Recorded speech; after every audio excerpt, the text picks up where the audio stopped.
Baik, selamat datang di media informasi siswa Spenfora. Salah, sorry, maaf.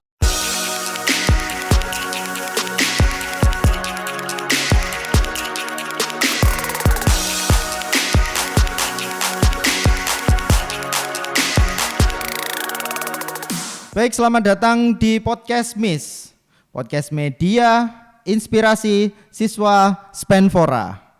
Kali ini kita kedatangan Pak Najib dari Al-Azhar, Kelapa Gading. Beliau juga pernah menjabat sebagai founding founder dari PT Al-Kalam dan beliau juga pernah menjabat sebagai kepala SD dari Al-Azhar Kelapa Gading. Sekaligus kemudian menjabat sebagai kepala dari SMP-nya juga. Betul begitu Bapak ya? Pernah menjadi kepala menjadi SMP. Iya, betul. Jadi menurut data yang saya punya, Bapak ini sudah menerima penghargaan dari Pak Jokowi berupa apa itu Pak, kalau boleh tahu Pak? Alhamdulillah, jadi saya tahun 2015 itu mendapat amanah untuk mengikuti lomba guru prestasi di Surabaya, mewakili karena juara 1, kemudian saya naik ke provinsi juara 1, bahkan juara umum untuk semua jenjang. Dan alhamdulillah ketika di Jakarta tahun 2015 itu saya juga juara 1. Kemudian tahun 2016 saya diundang Pak Jokowi untuk menerima penghargaan Satya Lencana Pendidikan Guru Berprestasi. Wow, saya kira berat tamu kali ini daripada tamu-tamu sebelumnya. Iya, sebuah kebanggaan untuk SMP 4 Pak tentunya.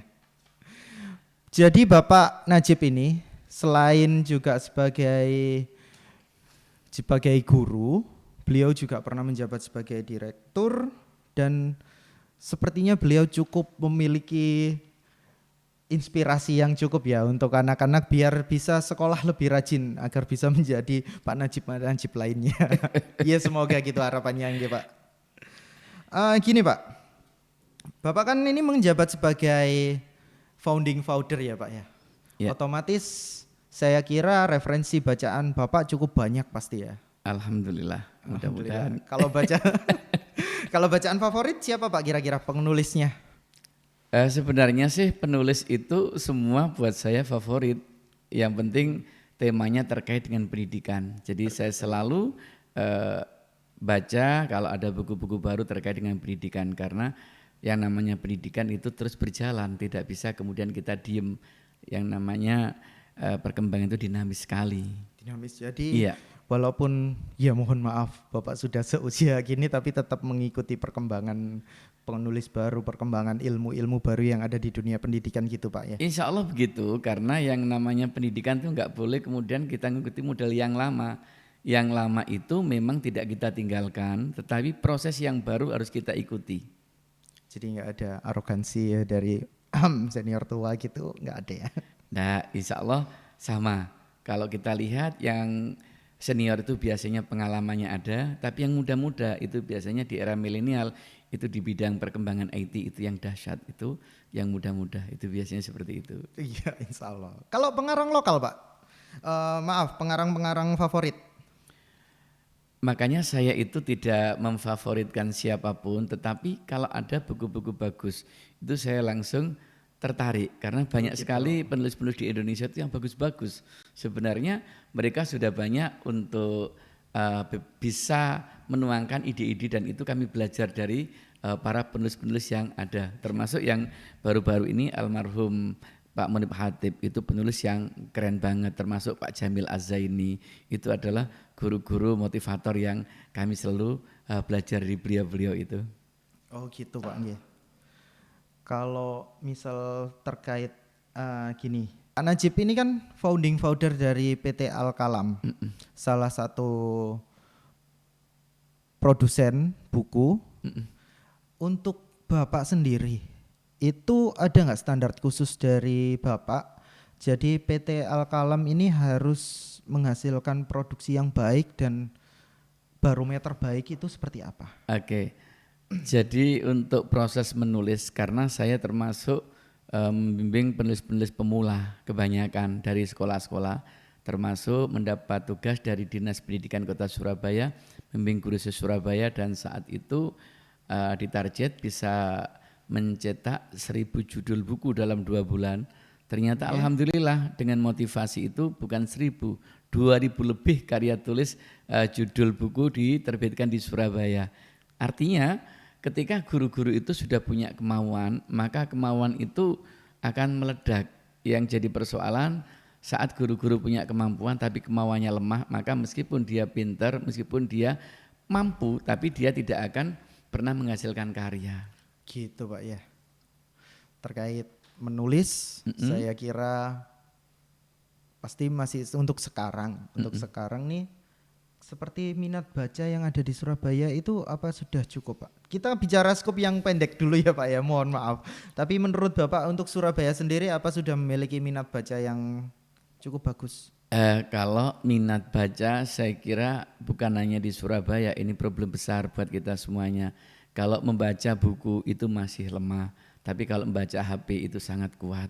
Karena sekarang pengaruhnya HP luar biasa. Jadi kuat, anak-anak bisa sejam, 2 jam, bahkan sampai 4 jam itu di depan HP itu kuat. Tapi kalau dalam membaca buku hanya beberapa menit saja itu biasanya sudah beralih ke HP. Maka ini tantangan buat kita. Saya kira itu juga alasan kenapa Bapak akhirnya buat satu produsen buku gitu ya. Iya. Jadi kadang-kadang dengan adanya kita menulis, maka ada muncul keinginan untuk membaca. Karena menulis yang baik itu adalah pembaca yang baik. Pembaca yang baik. Melalui gempuran-gempuran teknologi sekarang ini Pak Iya, ya tentunya. Betul. Itu. Begini Bapak, terkait pendidikan sekarang, kita kan menghadapi kurikulum merdeka itu Pak ya. Apa sekolah ini kan kurikulum merdeka, kurikulum yang membebaskan untuk apapun. Terkait pendidikan tentunya Pak ya. Ini seperti apa gitu kurikulum? Mungkin banyak dari penonton dari Miss ini yang nggak tahu tentang apa sih kurikulum merdeka. Merdeka itu berarti kurikulumnya bebas dari penjajahan atau gimana? Mungkin harus ada yang diluruskan gitu Pak terkait ini. Jadi bahasa merdeka itu memang tampaknya ada satu kebebasan. Namun meskipun dalam hal ini ada semacam kebebasan untuk menentukan, tapi ada rambu yang harus diperhatikan oleh sekolah-sekolah dalam menerapkan konsep ini. Sebenarnya konsep dengan kurikulum merdeka itu kita sebagai seorang guru atau mungkin di sekolah, yang pertama yang perlu diperhatikan adalah bagaimana kita mampu membaca potensi sekolah, mampu membaca potensi siswa, mampu membaca potensi guru. Nah, potensi-potensi itu kita kembangkan menjadi sesuatu yang lebih dahsyat. Karena berangkat dari potensi itu, kalau kita kawal dengan sebaik-baiknya, maka akan bisa mewujudkan satu prestasi. Yang sering muncul ketika dulu masih dikembangkan yang namanya sekolah dengan, kalau prototipe itu kan memang awal dari kurikulum merdeka, maunya itu hanya coba-coba, tapi sekarang sudah dibakukan menjadi merdeka itu. Iya. Nah, kurikulum 13 yang dulu masih berorientasi pada ujian nasional, itu kan fokusnya pada bagaimana hasil ujian. Tapi sekarang dengan adanya pemetaan potensi, maka semua anak cerdas dan kita kembangkan semua potensi yang dimiliki oleh anak, tidak hanya hasil nilai ujian saja, tetapi semua potensi dikembangkan. Maka di sini akan terlihat kesungguhan dari sekolah itu. Bukan berarti dengan bebasnya kurikulum ini kemudian biar kita kan tidak akan diukur dengan nilai. Repot gitu ya Pak ya. Iya, justru dengan makin kurikulum. Repot sepertinya. Nah, benar. Justru kalau kita mau dengan jujur melihat, apalagi nanti di akhir dari sebuah proses ini minimal akan dilihat 4 hal keberhasilan itu. Jadi dari AKM-nya, asesmen kompetensi minimalnya itu akan dilihat. Kemudian survei lingkungan pendidikan, survei karakternya, hasil dari prestasi akademik dan akademik ini kompleks. Kalau dulu lebih banyak dipotret tentang hasil ujian nasional, kayak kita berlomba untuk bagaimana nyelap anak-anak itu menjadi anak yang satu cerdas. yang sama, yang kotak gitu ya. Kita nggak bisa karena kita tidak menciptakan seperti pabrik panci yang semua ukurannya sama, bahannya sama, bukan gerigi sisir karena yang dibuat potensi siswa itu masing-masing Pak ya. Betul. Ada keunggulannya di satu bidang lain seperti multimedia. Sekarang kan ada multimedia nih. Soalnya di SMP 4 pun ini ada bidang e-sport Pak, kalau boleh menginfokan saya. Satu bidang yang mungkin dianggap tabu ya untuk di sekolahan ada gitu loh, seperti di sekolah kok main game. Mm. Itu kan di bidang e-sport ini kan ya SMP 4 juga berupaya untuk tetap mengikuti lomba-lomba. Jadi tidak hanya sekedar. Jadi mungkin itu ya Pak ya, gambaran Kelasas lebih mengajarkan sesuatu yang tidak pernah diajarkan di sekolah, di bangku sekolah. Ya, atau dianggap diduakan karena sekolah lebih fokus pada akademik. Kalau sekarang semuanya standar, artinya kita potret potensi anak dengan sekian kecerdasan, kemudian mungkin dari kecerdasan yang ada itu yang menonjol kita kembangkan. Dengan demikian, maka kita akan melihat anak-anak itu dari sebuah proses yang dimulai dari pemetaan potensi. Karena ketika kita sudah tahu potensi, kita kembangkan dengan baik, maka prestasi tinggal tunggu waktu, sukses tinggal tunggu waktu. Tinggal menempahnya aja gimana. Iya, betul. Tapi kalau memang harus ditempa kan sekolah sekarang ini kan sekolah ramah anak ini Pak. Ini kan jadi kajian yang seru juga ini kalau misal saya ngomong sama Pak Najib, karena Pak Najib yang emang udah berpuluh-puluh tahun berada di bidang yang wah menempah anak. Terus gimana ini Pak Najib? Kalau soal menempa anak kita kan bukan terbentur ya, ada sebuah tantangan baru. Sekolah ramah anak yang sudah tidak boleh melakukan hukuman ya, tapi menjadi apa namanya sekarang komitmen ya kalau nggak salah. Itu gimana menurut Bapak? Hukuman itu bukan berarti kemudian kita melakukan kekerasan, tetapi semua yang kita lakukan itu ada konsekuensinya. Dari dulu sampai sekarang panduan dalam pengelolaan anak itu sama. Rujukannya juga tidak terlalu beda. Yang jadi berat sekarang itu tantangan anak-anak kita. Dulu kita tidak menghadapi yang namanya game. Generasi Z. Iya, lah itu tantangannya. Sehingga apa? Ketika anak-anak kita menghadapi satu tantangan yang lebih berat, dia punya pilihannya lebih bagus. Lebih banyak. Nah, sehingga pilihan-pilihan itulah yang bisa saja mereka memilih yang kadang-kadang yang baik menurut dia dalam tanda kutip, tapi sebenarnya menjerumuskan. Iya. Maka bagaimana kita menjadi guru itu yang enjoy, yang menarik. Jadi kenapa kita berbuat keras kalau dengan cara yang menarik itu bisa? Kalau kita, karena saya pernah menjadi guru dan tidak pernah kemudian terjadi kekerasan karena ketika kita itu guru yang dirindukan. Dan pernah menjadi siswa tentunya. Iya, dan ketika kita itu menjadi guru yang dirindukan, saya yakin tidak akan pernah terjadi masalahnya. Jadi persoalan itu banyak guru-guru yang belum siap untuk betul-betul menjadi guru yang memang berhati guru. Karena begini, dalam sebuah pepatah Arab itu ada yang artinya dari hati akan sampailah ke hati anak kita. Betul. Kalau dari ucapan itu hanya sampai di telinga anak-anak. Iya. Maka ketika guru itu hanya mengandalkan ilmunya, anak diminta untuk selalu berprestasi keinginannya, tetapi tidak diberikan yang terbaik.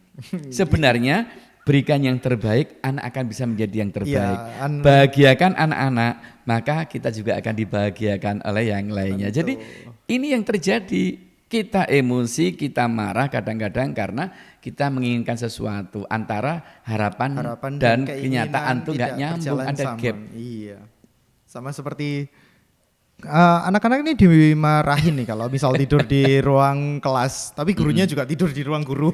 Nah, yang jadi problem itu memang sekarang bagaimana seorang guru itu bukan hanya menyampaikan tentang keteladanan.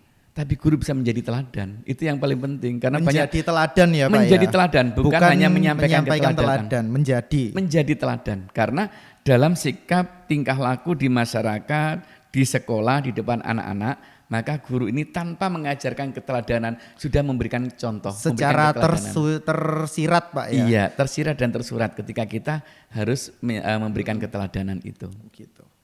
Terkait ini Pak, ini kan kayaknya seru banget nih ya ngomong masalah pendidikan yang lagi mungkin bisa dibilang baru Pak ya. Terkait kurikulum merdeka dan keterbatasan kita mengerti apa sih kurikulum merdeka.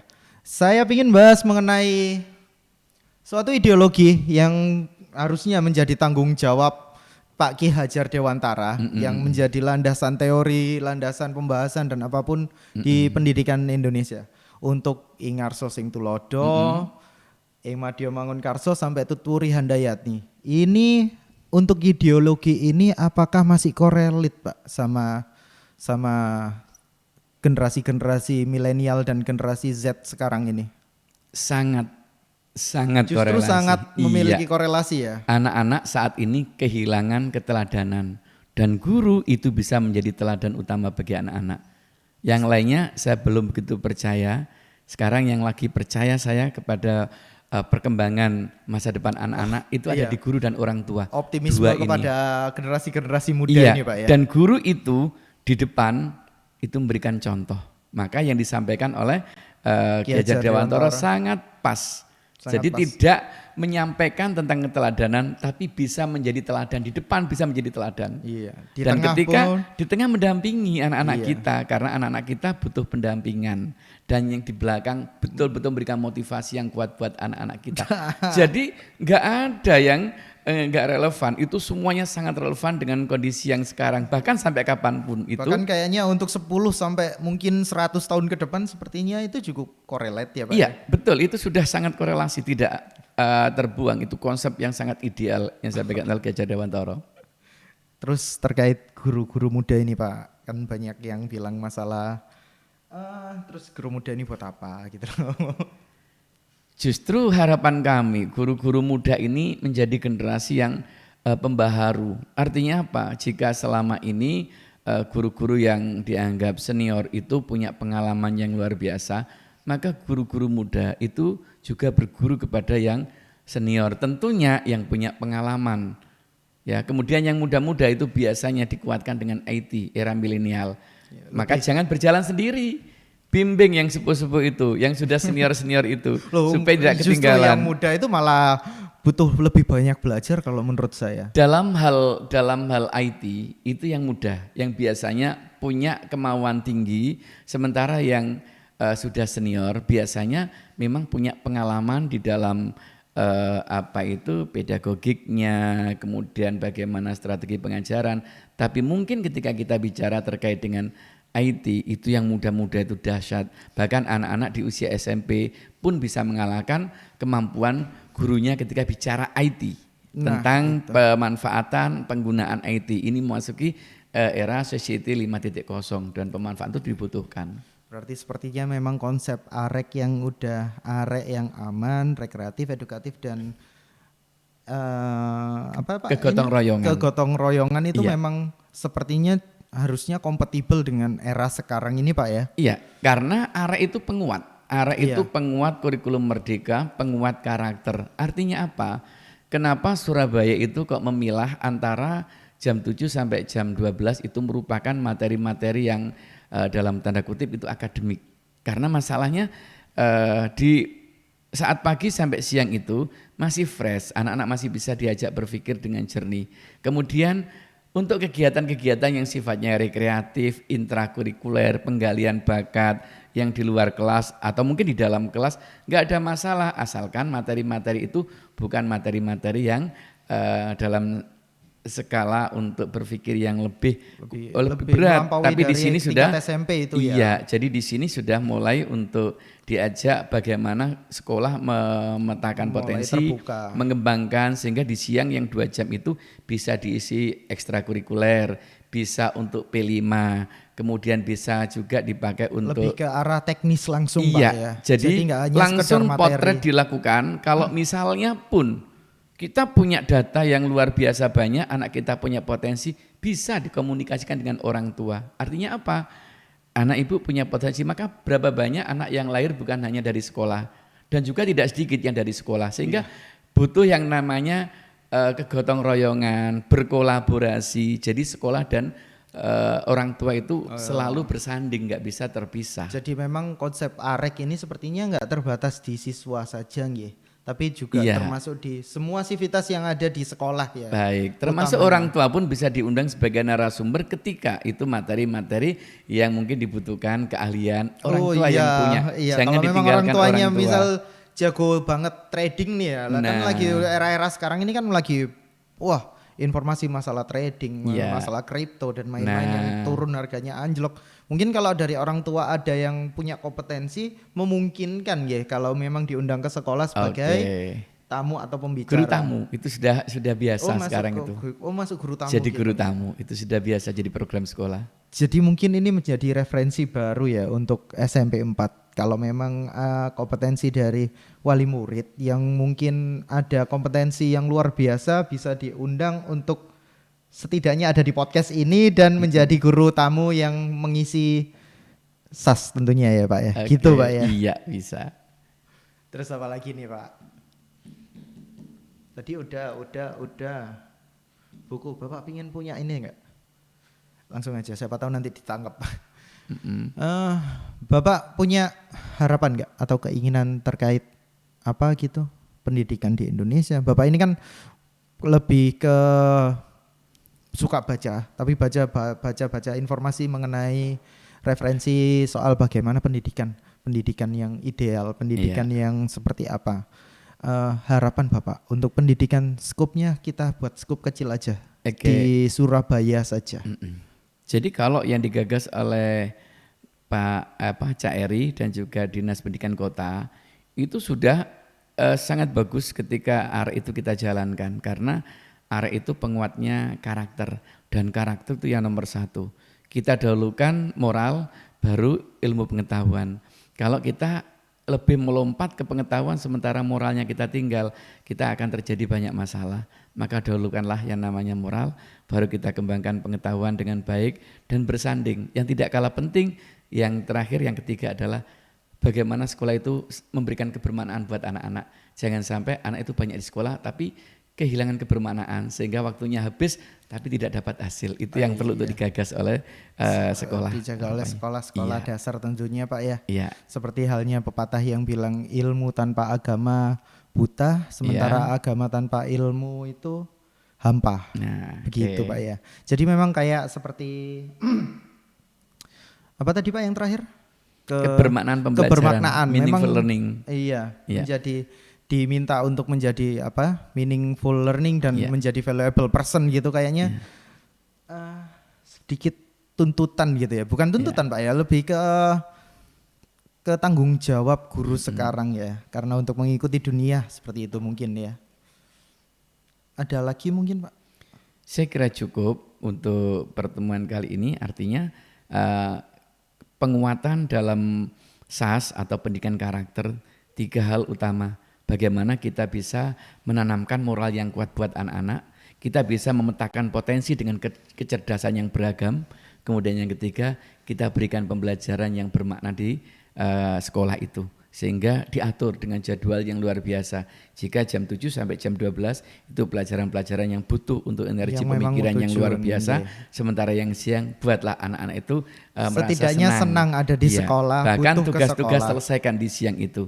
Jangan sampai ada PR yang berat dibawa ke rumah sehingga nanti orang tua butuh untuk mencari guru les lagi, akhirnya nanti akan terjadi pertarungan sekolah orang tua yang bisa membiayai untuk anaknya didampingi guru les dan anak yang betul-betul dia tidak mampu untuk mengundang guru les sehingga akan terjadi kesenjangan. Maka tuntaskan di sekolah dengan baik. Itu yang kami harapkan. Gitu. Itu harapannya untuk kurikulum merdeka. Untuk kurikulum untuk kurikulum selanjutnya mungkin ada bocoran Pak. Kayaknya tahun depan bakalan. Kalau itu kan kita kembalikan kepada kalau misalnya ini sesuatu yang baik, kenapa tidak kita lanjutkan. Jadi kita harus berpikir yang positif. Jadi gitu teman-teman semua. Mungkin seru sekali ya pembahasan ini. Kayaknya mungkin udah cukup itu saja untuk kali ini podcast. Selanjutnya silakan komen, subscribe, like dan share, dan jangan lupa untuk cari buku apa Pak? Kalau mungkin boleh. Saya punya beberapa. Kasih referensi ke teman-teman sekalian. Jadi kalau yang gemar menulis itu banyak buku-buku terkait dengan menulis, karena menulis itu menjadi satu dasar untuk kita. Kemudian public speaking itu juga dasar untuk modalitas kita untuk menjadi sukses juga, dan jangan lupa banyak membaca, karena itu akan membuka cakrawala ilmu. Dengan membaca kita tahu dunia, dengan menulis kita dikenal dunia. Itu yang paling penting. Cukup itu aja, saya kira cukup. Jadi kali ini itu aja podcast dari SMP Negeri 4 Surabaya. Saya kira itu aja, terima kasih.